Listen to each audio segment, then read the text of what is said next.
Happy Saturday, everybody. The roosters are out, so good morning. Getting the Promaxx heads back together for the 289 stroker project. I did a little home, not necessarily porting, but cleaned up and kind of polished the exhaust ports, touched up the seats with those knee-way cutters I have, and then I bought some new valves. A new set. These are the Summit Racing. They're called the race valves, but 202 160s.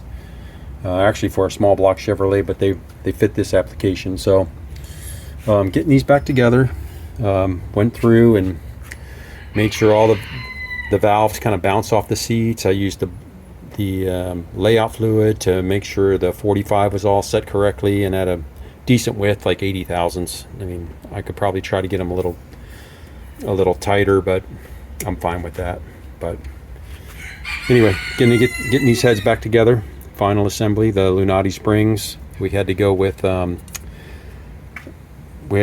small body valve stem seal to clear these are LS style. These are LS style springs, so they're narrower than the ones that came on Promaxx. So had to get new locators and small body valve seals. I got actually both of those from Alex Parts, and he's like 20 minutes up the road from me, but he makes you can't go up there and pick up parts from him.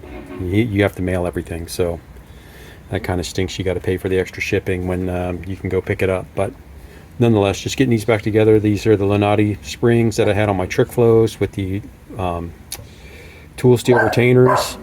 I measured all the install heights and wrote them down on here. We needed a 30 thousand shim under all the exhausts and a 60 thousandths under the intakes. So we got all that set up. Now I'm just going through final assembly.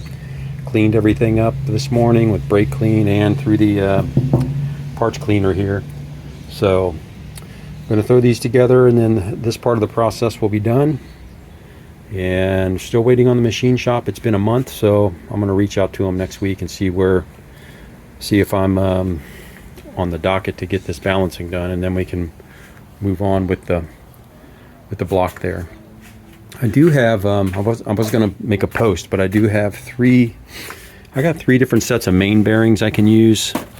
So these are the MS 590H's, high performance ones, 590Ps. And then these are old, these are actually coated old, these are new old stock TRW coated pistons, or coated main bearings. So I've got the choice of these three.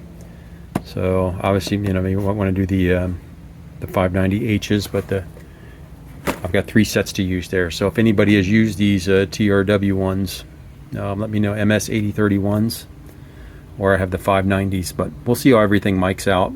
And when I get the crank back, I'll ask the machinist too if he thinks there's a better preference to use with the with that type of crank and everything. So that's the update, guys. Here's the street exhaust is off. We've got just got the bullets right off the headers right there. The last video when I had the car, I actually had the bullets on the X pipe. So took all that off because we're going to go testing next weekend. So that's 40 some pounds right there. And the bullets are about 14 pounds. So dropping like 35 pounds off the car there. I did bump the timing back up to 34 degrees. It seems like it's a little snappier. So we'll try that. And we'll go from there, guys. We'll be at the track next weekend. But I'm going to get these heads back together and we'll go from there. Thanks, everybody.